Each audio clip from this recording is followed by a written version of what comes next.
Дүйнөдө эмне кеп? Дүйнө бүгүн жана эртең. Булардын баарын угармандарга кабардар кылган Дүйнө дүбүртү программасы. Ишемби күнү саат 9-дан 9:30 чейин. Саламатсызбы, урматтуу угармандар, Дүйнө дүбүртү программасын угуп атасыңар. Бүгүнкү программабыз орус тилинде өтөт. Здравствуйте, уважаемые теле- и радиослушатели. В эфире программа «Дүйнө дүбүртү». Сегодня мы будем говорить о внешней политике Кыргызстана и глобальный геополитический контекст. Для этой передачи мы позвали известных дипломатов, людей, которые обладают довольно достойной внешнеполитической экспертизой. Это экс-посол Кыргызстана в Малайзии Равшан Джейнбеков. Здравствуйте. Здравствуйте. И чрезвычайный полномочник посланник Кыргызстана в Индии в свое время, сейчас исполняющий обязанности профессор в Кыргызском национальном университете на факультете международных отношений Евгений Николаевич Каблуков. Здравствуйте. Здравствуйте. Давайте непосредственно перейдем к итогам. Вот сейчас все страны мира, особенно наши соседи, делают апгрейд концепции внешней политики, внешнюю политику определяет. И даже США совсем недавно, в течение 2 лет, ждали, когда Трамп сделает свою концепцию. Он определился совсем недавно, в декабре этого года. И внешнеполитическое ведомство Кыргызстана тоже в декабре 2017 года подвела итоги своей деятельности за год, дала свою оценку, по их мнению, какие итоги достиг Кыргызстан. И перед началом я бы хотел, чтобы и вы, и телезрители и радиослушатели узнали, какие итоги считает МИД Кыргызстана наиболее важные для Кыргызстана с точки зрения внешней политики. Ну вот простой пример. Министерство иностранных дел Кыргызстана сделало топ-10 наиболее значимых событий во внешней политике Кыргызстана в 2017 году. Ну, первое – это позитивная оценка мировым сообществом президентских выборов в октябре 2017 года. Второе. Достижение в сфере демилитаризации и демаркации государственной границы кыргызско-узбекских отношений и установление стратегического партнерства с Республикой Узбекистан. Третье. Дальнейшее укрепление отношений стратегического партнерства с Российской Федерацией. Четвертое. Поступательное развитие и расширение связей с Китаем и установление стратегического партнерства. Пятое. Председательство Кыргызстана в ЕАЭС в 2017 году. Шестое. Участие президента Кыргызстана в 72-й Генеральной Ассамблее ООН в сентябре 2017 года, его выступление. Дальше. Первый визит Кыргызстана в Кыргызстан нового генерального секретаря ООН Гутерреша 10-11 июня 2017 года. Дальше. Укрепление политического диалога между Кыргызской Республикой и Европейским Союзом. Начало переговоров с Европейским Союзом о новом соглашении об углубленном партнерстве и сотрудничестве между Кыргызстаном и Европейским Союзом. Следующее. Международный форум «Алтайская цивилизация» и родственные народы алтайской языковой семьи 20-22 июля 2017 года. И международная конференция «Ислам в современном светском государстве», тоже которая прошла 28-29 сентября, проведенная по инициативе экс-президента Кыргызстана Атамбаева. И последнее, второй международный форум по сохранению снежного барса и экосистем, который состоялся 25 августа 2017 года в Бишкеке. Таким образом, вот, получается 10 наиболее важных внешнеполитических событий за 2017 год, по мнению Министерства иностранных дел Кыргызстана. Также Министерство иностранных дел Кыргызстана отчиталось за 2017 год перед СМИ и дает следующую информацию, что Департаментом анализа, планирования и координации МИД Кыргызской Республики в этом году МИДом Кыргызстана было проведено более 100 мероприятий, визитов на высшем и высоких уровнях Кыргызстана и зарубежными странами. Также все события, которые происходили в 2017 году, они подходили под знаком установления 25-летия установления дипломатических отношений Кыргызстана с другими странами. Плюс здесь говорится о том, что Кыргызстан установил сейчас дипломатические отношения со 151 государством из 193 членов ООН. И это было сделано за последние 3-4 года, то есть более чем с 30 государствами мира.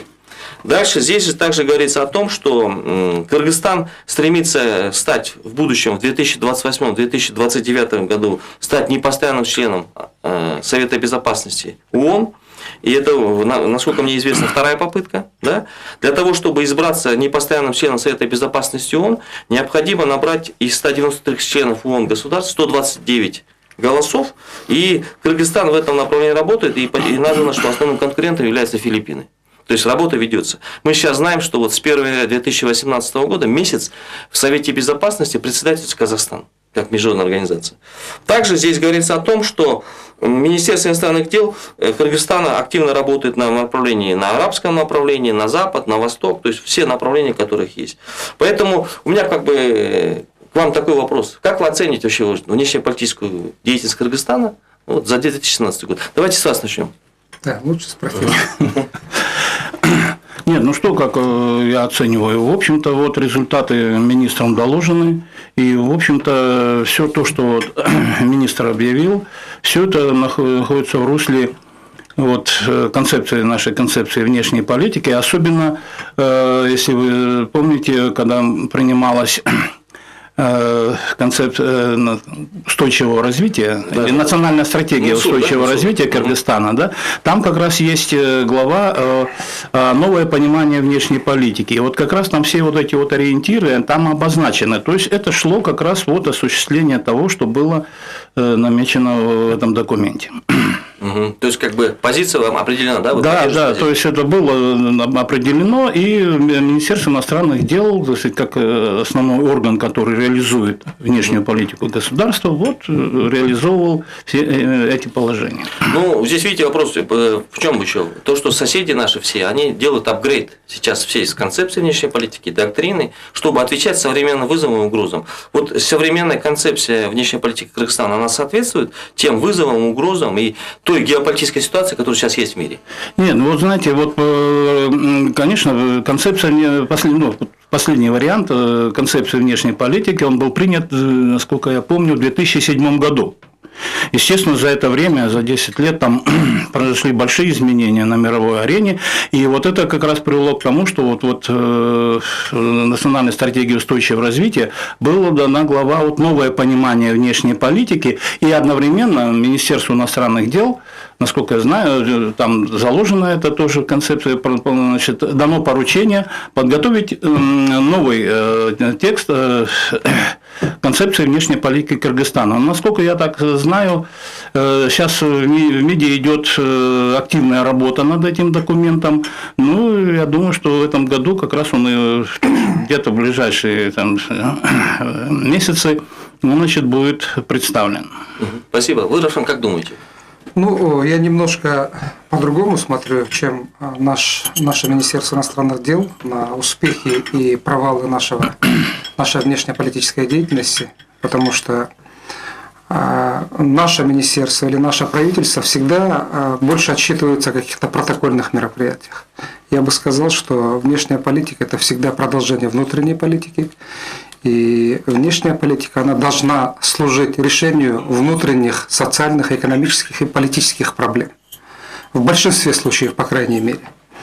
Но если мы посмотрим на какие-то успехи во внешней политике, которые бы решили наши внутренние социально-экономические или политические проблемы, я их не вижу.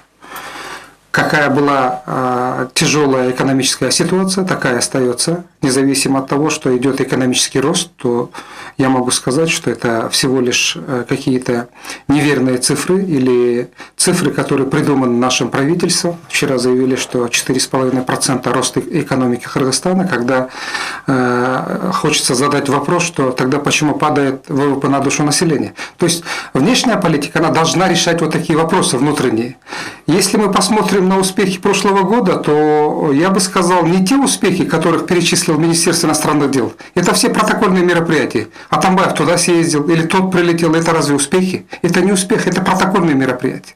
Но они прилетели, они улетели. Или он съездил, или прилетел. От этого лучше в стране не стало. Или, поехав в Организацию Объединенных Наций, президент Атамбаев не решил ни одну проблему. Какие проблемы решил? Решил проблемы хвостохранилищ, которые можно было поднимать в площадке ООН. Они были, так и остались нерешенные проблемы. Но я бы сказал, в прошлом году было одно, по крайней мере, на мой взгляд, один успех. Это мы. Последние 5-6 лет было испорчено до невозможного отношения с Узбекистаном.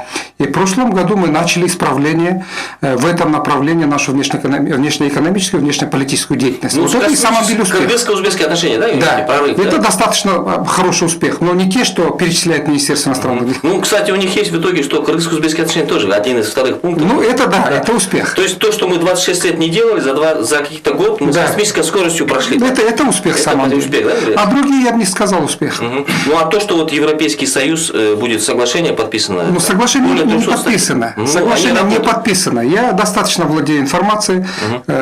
И вообще, что такое успех во внешней политике? Я опять же сказал, это решение каких-то серьезных внутренних проблем с помощью внешней политики. Инструмент, да? Да, это инструмент всего лишь. И еще, внешняя политика может быть интересной или эффективной только тогда, когда мы со всеми имеем хорошие внешнеполитические отношения. Мы сегодня имеем хорошие внешнеполитические отношения только с Россией и с Китаем, из основных ведущих держав глобальных, мира. региональных Но игроков, да?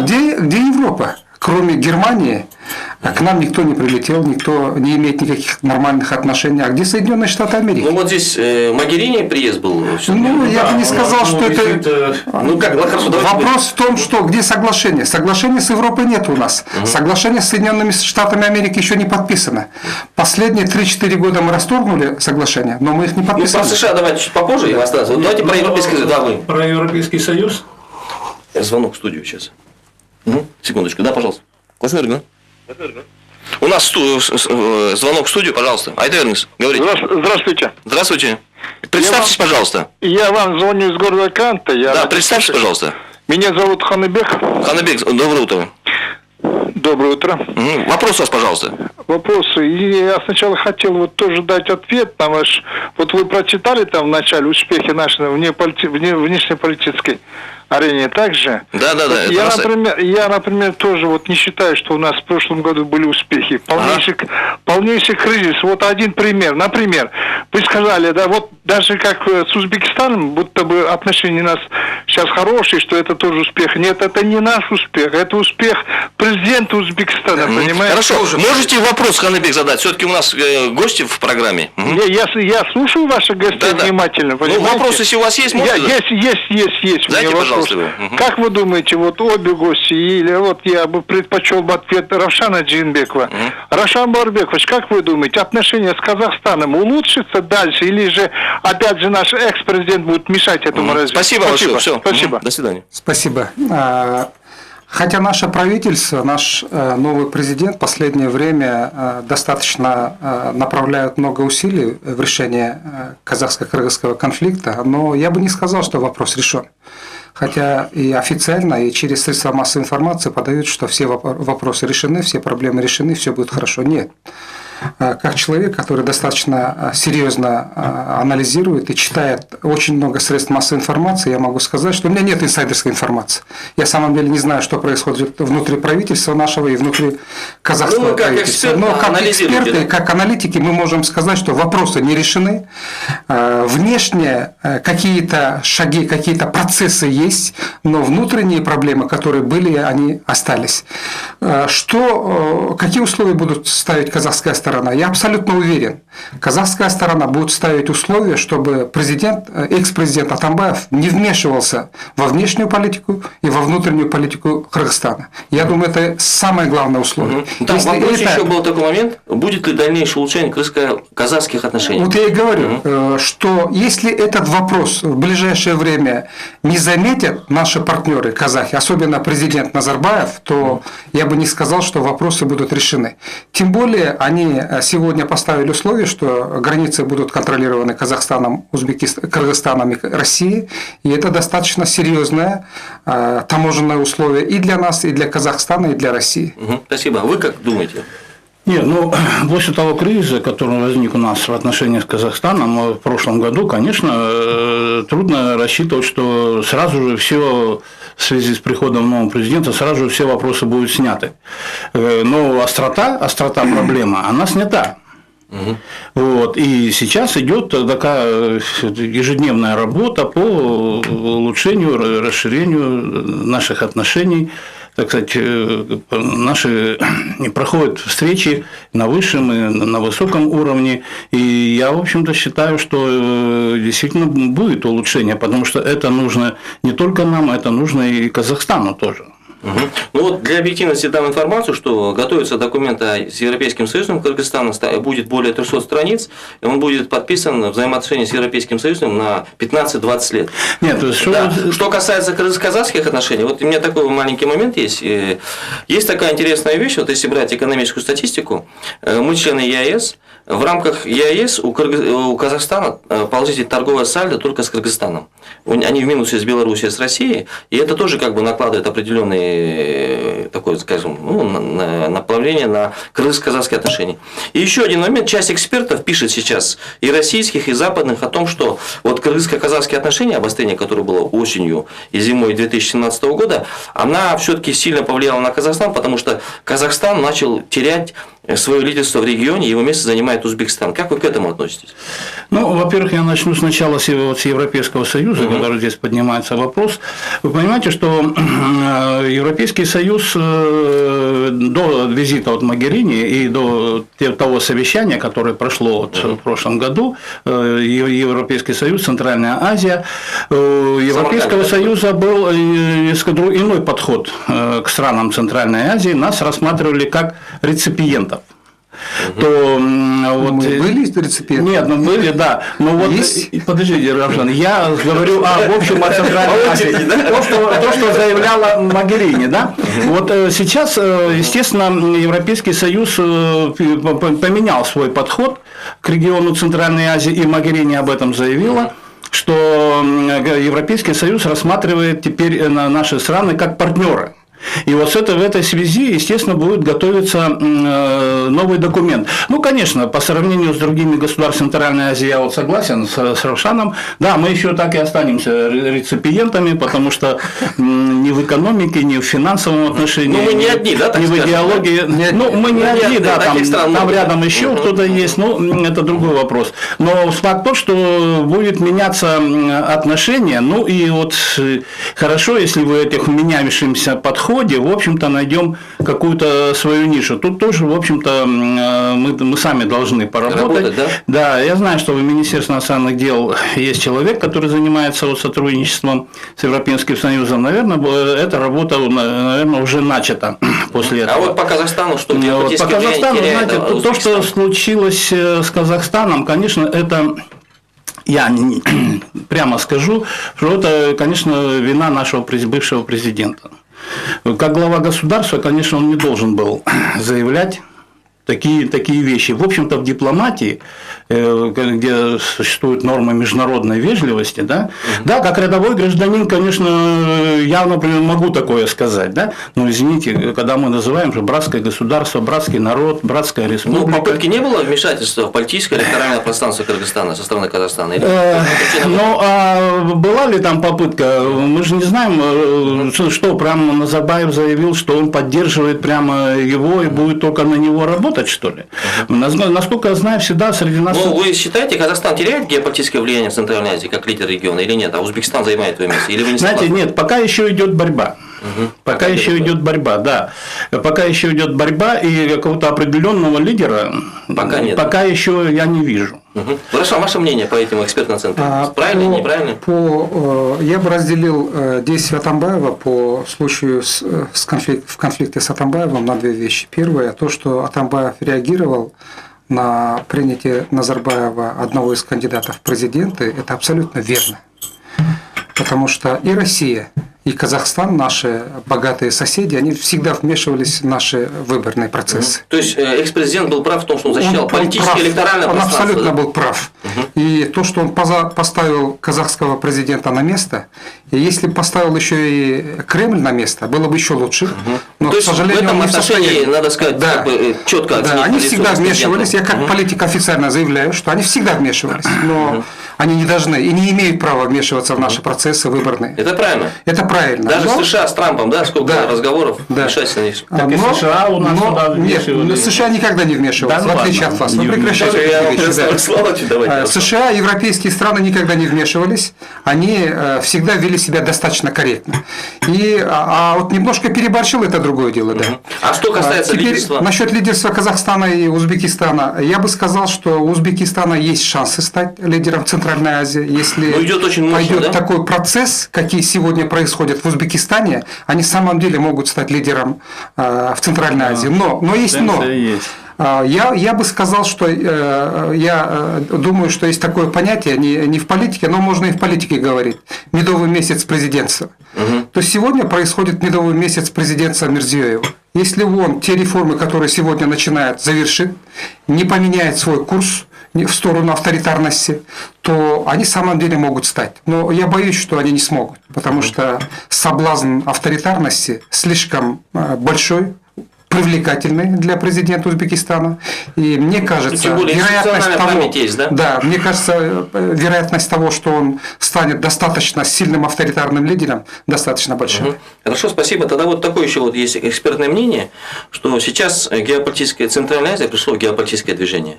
И сам факт того, что было обострение кыргызско-казахских отношений и улучшение кыргызско-узбекских отношений, это говорит о том, что Центральная Азия движется в каком-то направлении. Пока точно никто не может, но мы в движение пришли. И региональные и глобальные игроки это оценивают, они смотрят, что происходит.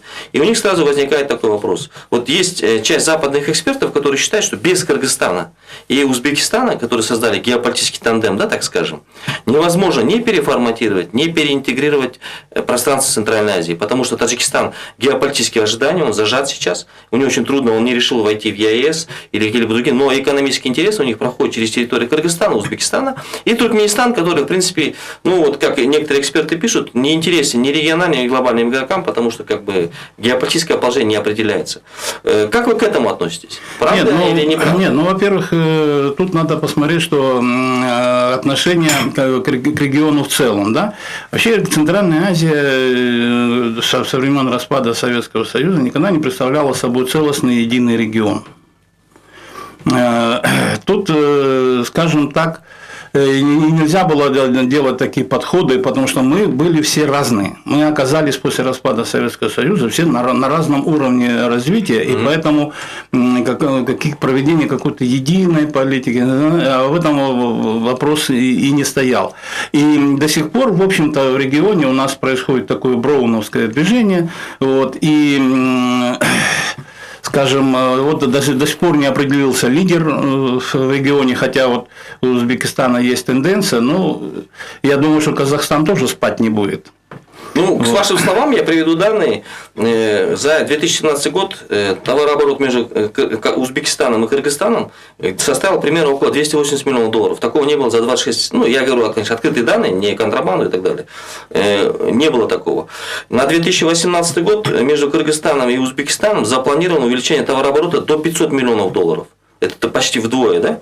Плюс то, что вы говорите сейчас, Казахстан говорит, давайте доведем в 2018 году товарооборот между Кыргызстаном и Казахстаном до $1 миллиарда. То есть это к вашим столам, что какой-то, ну, может быть, конкуренция существует. Ну, да, хотя раньше да. такие цифры не озвучивались, да? Да, понимаете, тут еще в отношениях между государствами большое значение имеют взаимоотношения лидеров. Вот. Да, у нас, к сожалению, мы не сложились в этом отношении. В свое время у нас при Акаеве не сложились отношения с Белоруссией. Вот. Потом у нас здесь не сложились, в Центральной Азии у нас не сложились отношения с Узбекистаном. Вот. И все это зацикливалось на лидерах, на их взаимоотношениях. Власти, да? Абсолютно верно. Вот, Персонификация власти, да? Да. Ну, личностный Вот, фактор, поэтому, так сказать. потому что сейчас, понимаете, приходят новые лидеры, понимаете, идет смена лидеров, да, и тут уже новые лидеры приходят со своими новыми подходами. Вот то, что мы видим на примере Узбекистана. Я тут читал как раз одну аналитическую статью в годах правления Атамбаева, и там ему это вменяется как заслугой такой большой, что прорыв он сделал. Хотя, в общем-то, здесь не мы. Тут наоборот, надо благодарить узбекскую сторону, что в Узбекистане происходит переоценка каких-то геополитических реалий. Ну, Вот. скажем так, политический транзит, да? Да, вот, поэтому Узбекистан, во-первых, знаете, у нас по водным проблемам у нас были совершенно противоположные положения, и сейчас у нас идет, наоборот, сотрудничество в этом направлении, и это все зависит от лидера.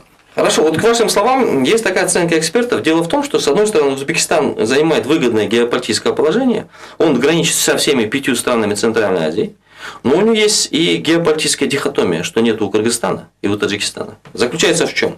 В том, что основные экономические интересы и вторая экономика мира КНР не граничит с Узбекистаном.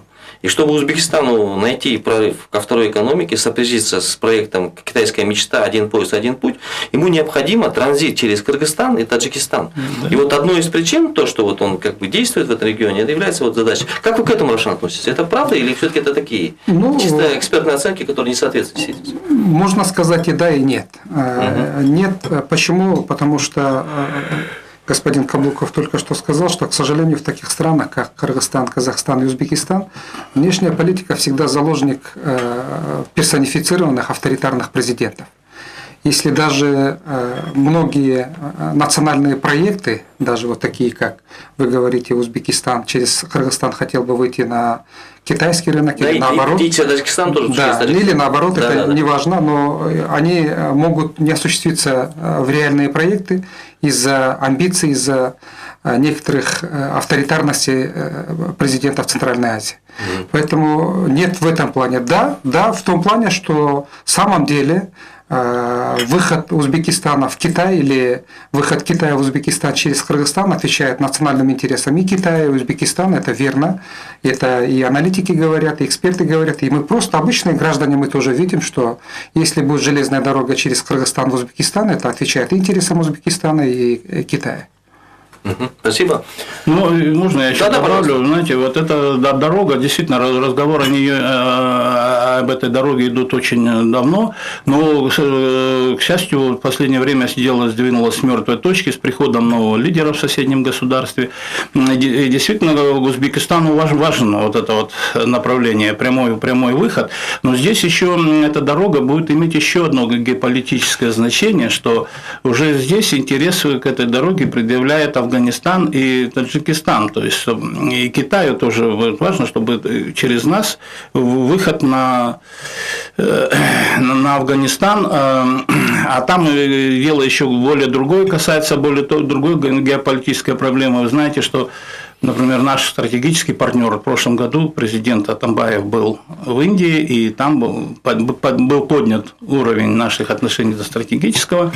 Индия сейчас очень вкладывает большие деньги в иранский порт Чабахар. И вот через этот порт Чабахар и как раз Индия намерена проложить сухопутный путь в Центральную Азию как раз вот именно через Афганистан. Ну, единственная проблема, да, там ситуация в Афганистане там очень сложная, но я не думаю, что это будет еще долго-долго продолжаться, значит, подготовка к этому идет. Спасибо.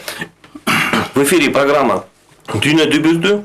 Мы говорим сегодня о внешней политике Кыргызстана, об итогах 2017 года. В студии известные эксперты Равшан Джейнбеков, Евгений Каблуков, автор и ведущий программы, политолог Адиль Асмамбетов. Вопрос такой, вот сегодня происходят такие события, которые очень интересны. Да? Вот последние события 2017 года осенью особенно показали о том, что и экс-президент Кыргызстана об этом правильно говорил, что необходимо диверсифицировать экономику и диверсифицировать, может быть, даже внешнеполитические наши аспекты. Вот есть у нас такая страна, сосед наш по Центральной Азии, Монголия, которая проводит, она тоже имеет граничную хорошую связь с Россией, с Китаем, но проводит политику третьего соседа. Абсолютно верно. Да. Вы с этим согласны? Нет, я даже согласен, даже могу сказать, что вот в Монголии очень интересно проводят. Тут нам надо тоже изучить, кстати, монгольский опыт. Монголия, например, не имеет выхода к морю. Не имеет выхода к морю, она зажата двумя державами. Но, понимаете, в Монголии удается тут выживать. И самое главное, что они нашли еще третьего партнера. И вот несколько лет назад Монголия стала полноправным членом ОБСЕ. Да. Это вот третья политика. Да. И возглавляет демократическую организацию, Всемирную демократическую организацию. Точное название не помню, да. Но самое главное, что вот ОБСЕ, понимаете, и до этого, насколько я помню, я работал в ОБСЕ дважды в нашей миссии. Монголия была там партнером по сотрудничеству. Но вот недавно Монголия приняла решение стать полноправным членом ОБСЕ, и ОБСЕ ее приняла. То есть получается, она нашла географические рамки Монголия противовес, так сказать, и вот здесь нужно внимательно подойти к этому опыту. Опыт как? Опыт понятный, не надо ничего придумывать. Надо ввести Но вы многовекторную. согласны оба, что Кыргызстану необходима все-таки третья сторона, да? Безусловно. Это может быть Запад, Европейский Союз, США, да? Не, я бы не сказал, что мы не должны общаться с Россией, мы не должны общаться с Китаем, мы должны То есть общаться Китай, со всеми. Россия, да? Да, Китай, Россия. Мы хотим третья этого или сторона. нет. И третье направление – это западные страны. Мы хотим это или нет. Мы должны с ними иметь очень хорошие отношения. Если мы хотим делать реформы в области медицины, как я уже сказал, внутренняя политика – это продолжение. То, что инновации, да, внешняя инновационная политика, экономика, да? Это инновационная экономика, это медицина, это образование, это технологии, это новая модель управления страной и бизнесом. Все, что мы хотим сегодня от современного мира, мы получим только от Запада, не от России, не от Китая. Да, мы от них тоже получаем, да, но мы в первую очередь самые выгодные, самые полезные вещи мы получаем оттуда. Поэтому, чтобы достойно ответить на вызовы, угрозы, мы должны иметь отношения с этими странами. Теперь я бы хотел сказать... Про США давайте вот, все-таки интересная вещь, я перед тем, как вы подняли вопрос про США. У нас интересная ситуация складывается в Центральной Азии. Кыргызстан с 2014 года не имеет межправительственного соглашения, то есть правовых основ для того, чтобы строить отношения. Но надо сказать, что Соединенные Штаты слишком большая страна, сверхдержава, и, как говорят, США всем странам сосед, и все-таки такую страну надо иметь другом. И надо понимать, что за 26 лет независимости США была одной из стран, которая признала независимость, одной из первых нас, оказала нам гигантскую экономическую помощь, политическую, управление гражданских, демократических институтов, да, и, в принципе, помощь была оказана примерно около $2 миллиардов. И это все-таки очень был такой шаг. И в политике США мы долгое время были какое-то особое место занимали. И сейчас вот мне по этому поводу, сейчас получается так, что все страны Центральной Азии имеют хорошие отношения с США. И Казахстан, и Узбекистан, и Таджикистан, даже Туркменистан задействует, да, но мы не имеем как бы вот этих основ, и это все-таки, наверное, неправильно, все-таки мы должны как-то выйти в 2018 году на установление выйти уровень на крымско-американское решение новое. Как вы к этому думаете? Не, ну, знаете, тут сразу нужно понять подход Соединенных Штатов Америки, я не знаю, Равшан согласится со мной или нет, подход вот к нам, странам Центральной Азии, понимаете, для Соединенных Штатов Америки мы всего лишь представляем тот интерес, что здесь, то есть самая главная задача вот американских послов в тех странах сделать так, чтобы и работать так, чтобы воздействовать на принятие внутреннего законодательства, чтобы здесь хорошо продвигались американские интересы. Вот вы сказали о том, что там Америка выделила нам очень огромную сумму денег, около $2 миллиардов долларов, 2 миллиарда долларов, да? Вот, но я еще когда работал в администрации президента в свое время, там наш экономический отдел сделал раскладку, куда идут американские деньги. Знаете, они идут в основном на развитие гражданского общества, на поддержку демократии, там, но ни одного цента не идут в экономику. Равшан, вы как вот? По США, кыргызско-американские отношения? Кыргызско-американские отношения, они достаточно плохие. Вчера посетила представитель Государственного департамента США, и она сказала вот такую вещь, заявление ее. Мы имеем достаточно много разногласий, или не совсем хорошие отношения наши, но за то, что в прошлом году Кыргызстан впервые осуществил мирную передачу власти, мы бы хотели все-таки улучшить наши отношения и иметь двусторонние экономические и политические отношения. Я думаю, на этом фоне мы должны пытаться улучшить двусторонние отношения и делать какие-то шаги, потому что наши отношения с Соединенными Штатами Америки нужны не нам, то есть не им. Это нам нужно. Мы должны пытаться. Ну, к справедливости сказать, министр иностранных дел Кыргызстана, подводя итоги, он сказал, что мы понимаем роль и значение США в современном глобальном мире, и впоследствии мы надеемся, что 2018 году... Нет, это заложено в вот этом новом видении концепции, да, чтобы найти новые подходы к развитию отношений с Соединенными Штатами Америки, и вот... И у нас программа почти завершается. Вот у меня такой вопрос есть очень интересный, который в соцсетях обсуждается, и депутаты этот вопрос, конечно, поднимают. И вообще это во всех странах мира. Все-таки вот вопрос о роли загранучреждения Кыргызстана, посольства, консульства, которые существуют. И вот часть депутатов поднимает вопрос и говорят, ну, есть страны, где посольства существуют, но не слышно, не видно, какую роль они выполняют. Допустим, у нас нет посла Кыргызстана в Казахстане, другие направления. Вот в Афганистане у нас посольство то ли работает, то ли законсервировано, тоже вопрос, хотя вопрос безопасности серьезный. Но есть страны, которые, ну, представляют, другие говорят, вообще нам не нужны послы в арабском направлении, другие говорят, надо. Ну, то есть, такие разные точки зрения, но надо сказать, что это не только для Кыргызстана вопрос, но и для Узбекистана. Вот президент Узбекистана Мирзиёев в декабре 2017 года, выступая, в своем послании сказал, что Узбекистан имеет 33 посольства за рубежом, и правительству и МИДу надо просмотреть, насколько нужно такое количество посольств, может быть, их сократить, но эффективность. И ключевое слово – это привлечение инвестиций, экономическая составляющая. Как вы думаете вот по этому вопросу? Загранучреждение, какова роль выполняет? Нет, ну, знаете, разговоры о том, чтобы закрыть некоторые посольства, у нас уже идут давно. Да? Вот и Равшан это знает.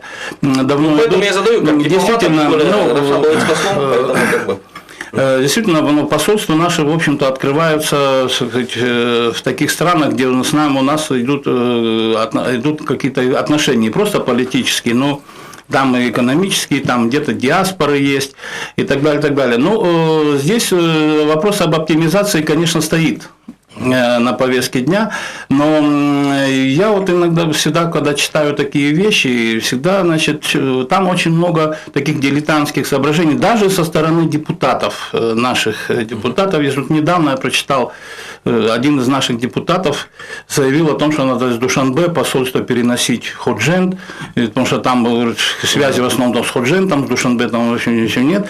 Ну, во-первых, посольство, согласно мировой практике, открывается только в столицах.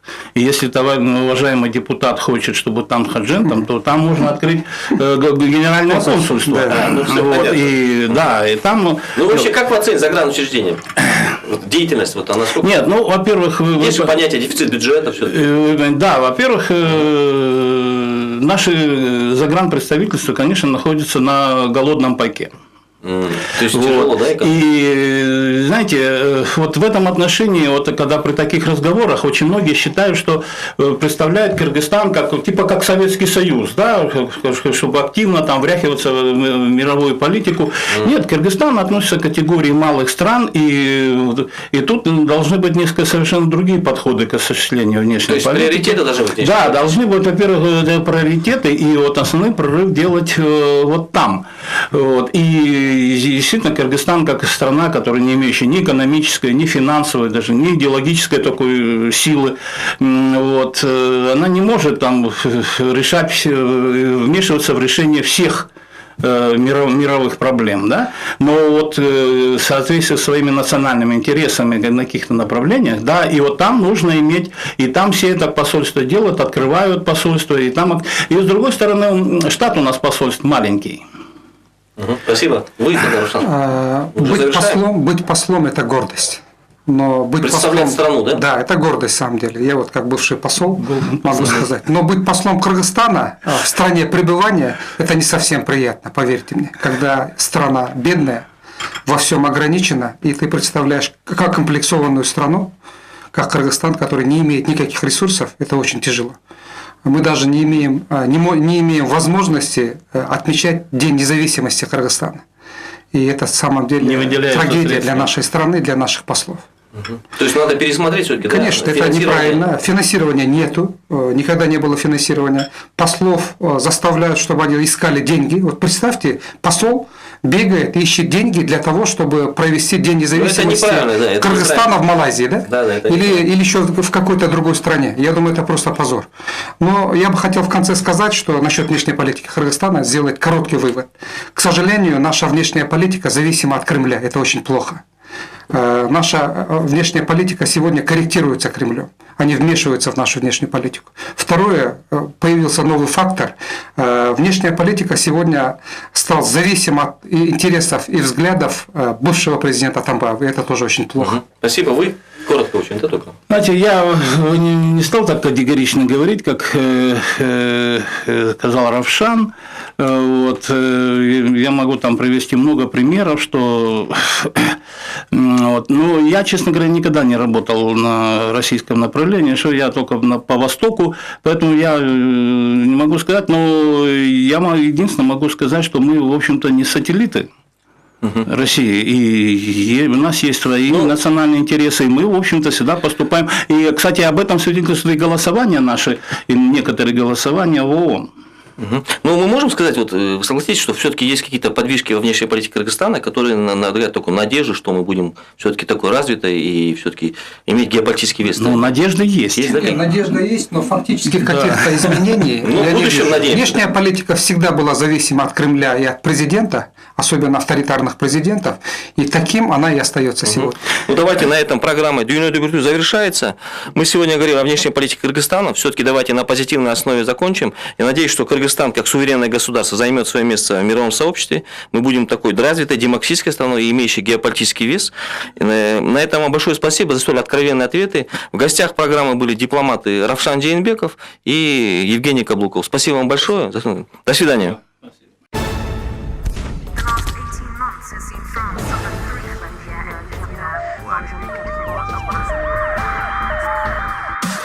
Дүйнөдө эмне кеп? Дүйнө бүгүн жана эртең. Булардын баарын угармандарга кабардар кылган Дүйнө дүбүртү программасы.